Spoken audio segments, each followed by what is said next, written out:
بسم اللہ الرحمن الرحیم۔ سورۃ الانشقاق۔ اذا جب، السماء آسمان، انشقت یعنی پھٹ جائے گا، انشقاق پھٹ جانا، اذا السماء جب آسمان، انشقت پھٹ جائے گا یعنی قیامت کے دن جب قیامت برپا ہوگی تو یہ بھی اسی کی ایک منظر کشی ہے کہ جو آسمان ہمیں اس وقت بہت صاف اور مضبوط اور بے عیب نظر آتا ہے، یہ آسمان اللہ کے حکم سے پھٹ جائے گا۔ تو اللہ تعالیٰ قیامت کی طرف توجہ دلانے کے لیے تمام انسانیت کو یہ ارشاد فرماتے ہیں کہ تم یاد کرو اس وقت کو، یا فکر کرو اس وقت کی کہ جب یہ کیفیت ہوگی کہ اب تو تم بڑے سکون سے دنیا میں بس رہے ہو۔ اذا السماء جب آسمان،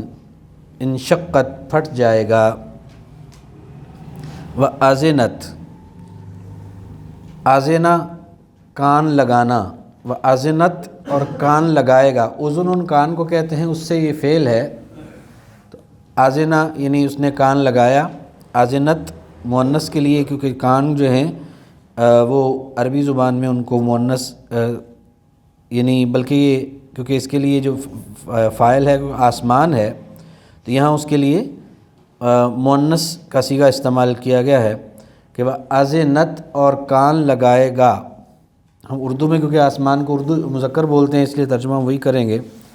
وہ آذنت اور کان لگائے گا، لے ربہا لے واسطے کے لیے، رب ہا اس کا، لے ربہا اپنے رب کے لیے، اس کے رب کے لیے یعنی اپنے رب کے لیے، وحقت اور وہ اس کا حقدار ہے یعنی اس کا لائق ہے، اس کو یہی کرنا چاہیے، اس کا حق بنتا ہے کہ وہ کان لگائے۔ مطلب یہ ہے کہ آسمان جو ہے وہ کان لگائے ہوئے اللہ کی طرف، یعنی اللہ کے حکم کا پابند ہے۔ کان لگانے والا کون ہوتا ہے؟ کہ جو بس اس بات کا منتظر ہو کہ جو ہی میرا جو مالک ہے وہ مجھے کوئی حکم دے تو میں اس کی تعمیل کروں۔ تو وہ آسمان جو ہزاروں سال سے پرسکون ہے اور بے عیب ہے اور مضبوط ہے، وہ کان لگائے گا یعنی کان لگائے ہوئے ہوگا وہ اپنے رب کے لیے، اور وہ اس لائق ہے یعنی اس کو زیب بھی یہی دیتا ہے کیونکہ وہ مخلوق ہے اور اللہ مالک ہے۔ تو مخلوق جو چیز پیدا کی گئی ہے، جس نے اس کو پیدا کیا ہے، وہ اگر اس کو حکم دے تو اس کو پھر اس کی تعمیل بھی اسی طرح سے کرنی چاہیے۔ اس کو اس کا حق بھی یہی بنتا ہے کہ وہ کان لگائے اپنے مالک کے لیے جو ہی وہ حکم دے اور آسمان پھٹ جائے۔ تو آذنت اور کان لگائے گا، لربہا اپنے رب کے لیے، وحقت اور وہ اس لائق ہے یا اس کا یہ حق ہے، وَإِذَا الْأَرْضُ و اور اذا جب، الارض زمین، وَإِذَا الْأَرْضُ اور جب زمین، مدت مدہ سے ہے، مدہ یا مدو معنی پھیلا دینا، لمبا کر دینا۔ تو میدان حشر جب برپا ہونا ہے تو اس زمین کو پھیلا کر لمبا چوڑا کر دیا جائے گا، اس کی وسعت بہت زیادہ کر دی جائے گی۔ ایک تو اس کی دو مرادیں نہیں لی جاتی ہیں، ایک تو یہ ہے کہ زمین جو ہے اس کو طول و عرض میں کھینچ کر لمبا کر دیا جائے گا اور وسیع کر دیا جائے گا۔ دوسرا اس کا مطلب یہ ہے کہ یہ زمین جو ہے، کیونکہ ابھی تو یہ تقریباً چوتھا حصہ جو ہے وہ پانی ہے، چوتھا حصہ خشکی ہے، باقی سارا پانی ہے، تو زمین تو ابھی بہت تھوڑی ہے نا، پانی زیادہ ہے زمین کے اوپر، خشکی بہت تھوڑی ہے اور پانی والا حصہ بہت زیادہ ہے۔ لیکن جب قیامت برپا ہوگی تو سمندر تو بھگ کر کے اڑ جائیں گے، پہاڑ ریزہ ہو کر بہہ کر سارے سمندروں کے گڑھوں کو بھر کے زمین ایک جو ہے چٹیل میدان بن جائے گی۔ تو اب سے تو وہ پھر بہت زیادہ وسیع ہو جائے گی نا، پہلے تو وہ چوتھا حصہ ہے، پھر پوری کی پوری زمین جو ہے وہ ایک پلین میدان بن جائے گی، اور نہ کوئی درخت رہے گا، نہ کوئی بلڈنگ رہے گی، نہ پہاڑ رہے گا، نہ کوئی گڑھا رہے گا، ایک عین چٹیل میدان بن جائے گی، تو وہ بھی وسعت ہے زمین کی کہ وہ جب پھیلا دی جائے گی زمین، کہ وہ چوتھے حصے کی بجائے پوری زمین جو ہے وہ خشکی بن جائے گی، تو یہ بھی اس کا ایک مطلب ہو سکتا ہے۔ تو ترجمہ یہی ہے کہ وَإِذَا الْأَرْضُ، اور جب زمین مدت پھیلا دی جائے گی، وَأَلْقَتْ، اور وہ ڈال دے گی، القا یلقی معنی ڈال دینا، کوئی چیز پکڑ کے کسی دوسری چیز میں ڈالنا، اس کو بھی القا یلقی کہتے ہیں۔ وَأَلْقَتْ، اور وہ ڈال دے گی، ما جو فیہا، اس میں ہے، زمین میں کیا ہے؟ معدنیات بھی ہیں، سونے چاندی کے ذخائر بھی ہیں، ہیرے جواہرات بھی ہیں، اس میں انسان بھی دفن ہے، یہ سب کچھ وہ ہے جو اس کے اندر ہے، اور جو کچھ اس کے اندر ہے وہ ڈال دے گی۔ وَأَلْقَتْ، اور وہ ڈال دے گی، ما فیہا، جو کچھ اس میں ہے، وَتَخَلَّتْ، اور خالی ہو جائے گی، ہر چیز کو نکال کے باہر پھینک دے گی، انسان جو مدفون ہے وہ بھی باہر،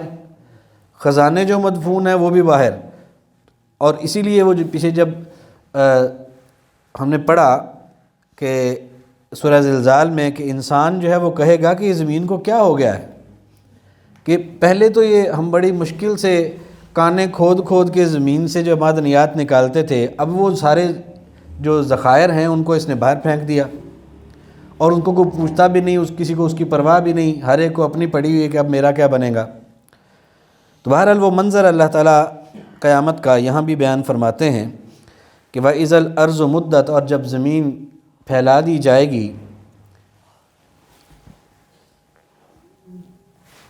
وَأَلْقَتْ، اور وہ ڈال دے گی، مَا فِيهَا، جو اس میں ہے،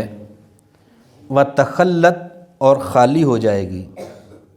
ہر چیز یعنی باہر نکال کے وہ خالی ہو جائے گی۔ اور زمین کا بھی یہی کیفیت ہوگی کہ بس اپنے رب کے حکم کی منتظر ہے کہ کب میرا رب حکم دے تو میں اپنا سب کچھ باہر نکال دوں۔ وَأَذِنَتْ، اور وہ کان لگائے گی، لِرَبِّهَا، اپنے رب کے لیے، لے واسطے کے لیے، ربِّهَا، اپنے اس کا رب، اس کے رب کے لیے یعنی اپنے رب کے لیے، وَحُقَّتْ، اور وہ بھی اس لائق ہے، اس کا حق یہ بنتا ہے کیونکہ وہ مخلوق ہے، اپنے مالک کے لیے کان لگائے، جو بھی اس کا وہ حکم دے تو وہ اس کی تعمیل کرے۔ اس میں انسان کے لیے بھی اشارہ ہے کہ تو بھی تو اللہ کی مخلوق ہے، بلکہ تو اللہ کی مخلوقات میں سے افضل ترین مخلوق ہے، تو اگر جو تجھ سے کمتر مخلوقات ہیں ان کو زیب یہی دیتا ہے کہ وہ اپنے مالک کے لیے کان لگائیں، جو ہی مالک حکم دے اس کی تعمیل کریں، تو اشرف المخلوقات تھا، تجھے تو تیرے اندر تو یہ صفت اس سے بھی زیادہ ہونی چاہیے تھی ہر چیز سے کہ تو اپنے رب کی طرف متوجہ رہے، جو تیرا رب حکم دے تو فوراً اس کو بجا لائے، لیکن انسان ایسا نہیں کرتا۔ پھر اللہ تعالیٰ نے فرمایا کہ یا ایہا الانسان، اے انسان، یا اے ایہا وہ جو، الانسان و انسان، اے وہ جو انسان یعنی اے انسان، انکا بے شک تو، انا بے شک کا تو، کادحن محنت کرنے والا ہے، الی ربکا، الی طرف، ربکا تیرے رب کی یعنی اپنے رب کی، یعنی تو محنت کرنے والا ہے اپنے رب کی طرف، قدحن محنت کرنا، پس یا پھر، ملاقی ہی ملاقات کرنے والا ہے اس سے، فملاقی پھر ملاقات کرنے والا ہے اس سے یعنی اپنے رب سے۔ کہ یہاں اللہ تعالیٰ نے ایمانداروں کو خطاب نہیں کیا بلکہ انسانوں کو کیا ہے، اور یہ سوال یا یہ خبر اللہ نے ایمانداروں کو بھی دی ہے اور کافروں کو بھی دی ہے، سب کو، ہر ایک اپنے رب کی طرف محنت کر رہا ہے۔ کیا مطلب؟ محنت میں تو ہر کوئی ہے، مشقت تو ہر کوئی بندہ کر رہا ہے، کوئی دنیا کے لیے کر رہا ہے، کوئی آخرت کے لیے کر رہا ہے۔ مسلمان جو ہے وہ اپنے انداز میں کر رہا ہے محنت، کافر وہ اپنے انداز میں محنت کر رہا ہے، محنت ہر کوئی کر رہا ہے، لیکن وہ محنت کرتے کرتے مسلسل جا کدھر رہا ہے؟ اپنے رب کی طرف۔ وہ جو محنت بھرا مشقت بھرا سفر انسان طے کر رہا ہے، وہ چاہے حالت کفر میں کر رہا ہے چاہے وہ حالت اسلام میں کر رہا ہے، وہ محنت بھی کر رہا ہے اور اپنے رب کی طرف ہی مسلسل جا رہا ہے۔ اور یوں ہی یہ سلسلہ اس کا چلتا رہے گا، یہ محنت کا،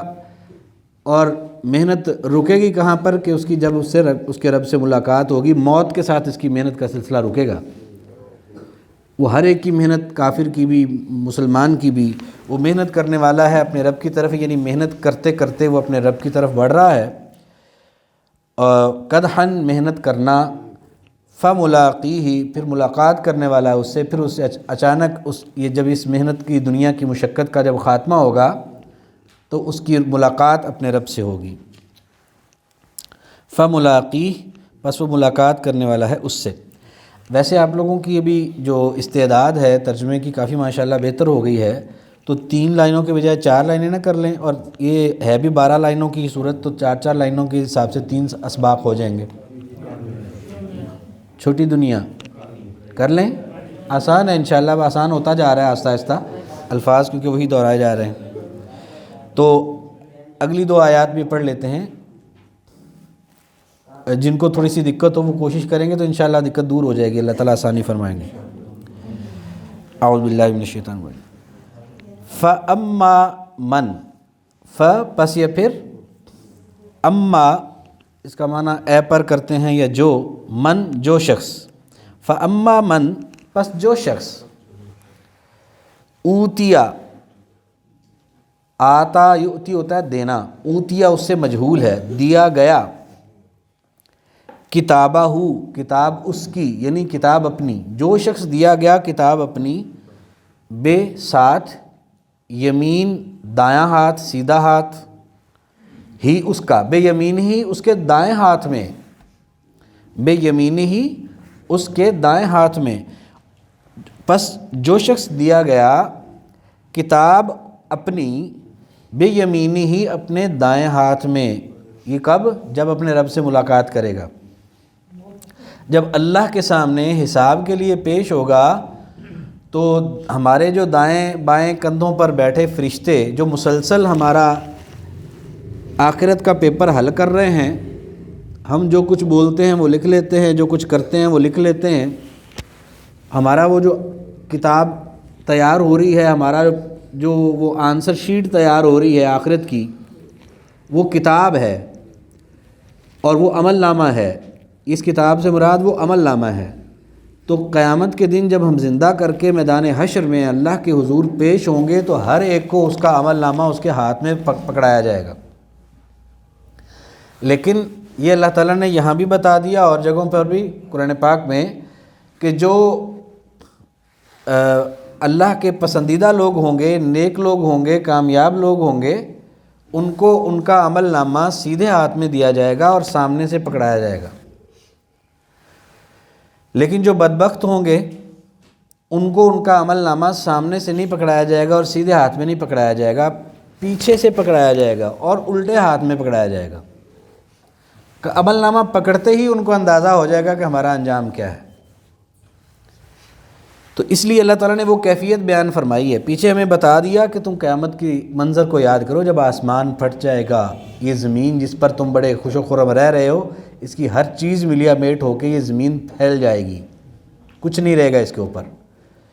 اور تم یہ جو زندگی گزار رہے ہو مسلسل محنت اور مشقت میں اپنے رب کی ملاقات کی طرف بڑھ رہے ہو۔ تم ملاقات کرنے والا ہے اے انسان، تو اپنے رب سے ملنے والا ہے، اور پھر وہاں مل کے بھی جو کیفیت عام پیش آنے والی ہے وہ یہ ہے کہ فَأَمَّا مَن پس جو شخص دیا گیا، فَأَمَّا مَن پس جو شخص اوتیا دیا گیا کتابہ ہو کتاب اپنی بے یمینی ہی اپنے دائیں ہاتھ میں، فَسَوْفَ آگے دیکھیں آیات کے الفاظ کو، پس یا پھر، سوف جلد ہی، یحاسب وہ حساب کیا جائے گا، حساباً یسیرا حساب آسان، یعنی جس کو دائیں ہاتھ میں عمل نامہ ملا پس اس کا ایک تو حساب بہت جلد ہوگا، کیونکہ وہ جو دن ہے نا بہت سخت دن ہے، سورج بہت قریب ہوگا، شدید گرمی کی کیفیت ہوگی، وہاں اس دن کے اندر صرف حساب کتاب کے انتظار میں ٹھہرنا ہی بہت بڑی تکلیف ہے۔ لیکن جس کو دائیں ہاتھ میں عمل نامہ ملا اس کو ایک تو یہ کہ جلد حساب ہوگا، دوسرا یہ ہے کہ یسیرا آسان حساب ہوگا۔ نبی کریم صلی اللہ علیہ وسلم نے فرمایا کہ یہ جو جس کا تو اللہ نے حساب لیا نا، مناقشہ جس کے ساتھ کیا، جس کے ساتھ اللہ نے بحث کی بھی ہاں بھئی یہ تو نے کیا، یہ کیوں نہیں کیا، یہ جو کیا کیوں کیا، وہ مارا گیا۔ وہ تو اس کا بچنا مشکل ہے، کیونکہ ظاہر ہے ہم اپنے وہ اللہ کی فرمانبرداری کے اعتبار سے ہم پورے اتر نہیں سکتے اس میزان کے اوپر، اگر اللہ تعالیٰ حساب لیں۔ تو اس کے حوالے سے جب آپ صلی اللہ علیہ وسلم نے حضرت عائشہ صدیقہ رضی اللہ تعالیٰ سے جو روایت ہے، آپ نے حضرت عائشہ صدیقہ رضی اللہ تعالیٰ نے سنا کہ آپ نے نماز میں ایک دفعہ یہ الفاظ ادا فرمائے کہ اللہم حاسبنی حسابا یسیرا، اے اللہ میرا حساب کرنا حساب آسان۔ تو نماز کے بعد حضرت عائشہ رضی اللہ تعالیٰ عنہ نے پوچھا کہ جو حساب یسیرا سے کیا مراد ہے؟ آپ نے فرمایا کہ وہ صرف پیشی ہوگی ایمانداروں کی، حساب نہیں ہوگا، صرف ان کو اللہ کے سامنے پیش کیا جائے گا، اللہ تعالیٰ ان کے اعمال کو دیکھے گا اور دیکھ کے ان کے گناہوں کو اللہ تعالیٰ معاف کر دے گا، ان کو کہ جاؤ چلے جاؤ، صرف پیشی، یہ حساب یسیر ہے۔ اس سے سوال و جواب، مناقشہ نہیں، یہ کیوں کیا، یہ ایسے کیوں کیا تھا، یہ اس طرح سے کیوں کیا، یہ نہیں ہوگا اس سے۔ آسان حساب یہ ہے کہ صرف ایمانداروں کی پیشی ہوگی، جبکہ جو مجرم ہوں گے ان کے ساتھ مناقشہ بھی ہوگا اور ان کے ساتھ اللہ تعالیٰ کی طرف سے بحث ہوگی، جس کے ساتھ بحث ہو گئی وہ نہیں بچ سکتا۔ تو جس پر اللہ کی رحمت ہوئی کہ اس کو اللہ نے آسان حساب اس کو دیا، وہی ہے کہ جو بچے گا۔ اور اسی آسان حساب کو اللہ کے رسول نے فرمایا کہ وہ یہی ہے کہ بس صرف ان ایمانداروں کو اللہ کے حضور پیش کیا جائے گا، عمل نامہ لے کر وہ پیش ہوں گے اور اللہ تعالیٰ ان کی برائیوں کو بھی دیکھ لیں گے، دیکھ کر ان کو معاف فرما دیں گے اور ان کو بخش دیں گے۔ اس طرح سے ان کا آسان حساب ہوگا۔ اللہ تعالیٰ ہم سب کو بھی ایسا ہی حساب آسان جو ہے وہی عطا فرمائے، آمین۔ تو آج جو 4 لائنیں اور 8 آیات ہم نے پڑھی ہیں، ان کو دھیان سے دوبارہ سن لیجئے۔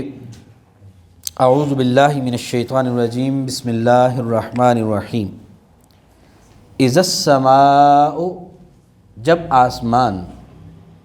انشقت، پھٹ جائے گا،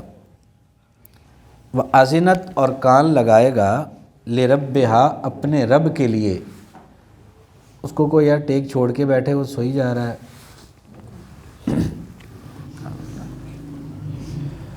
وَأَذِنَتْ،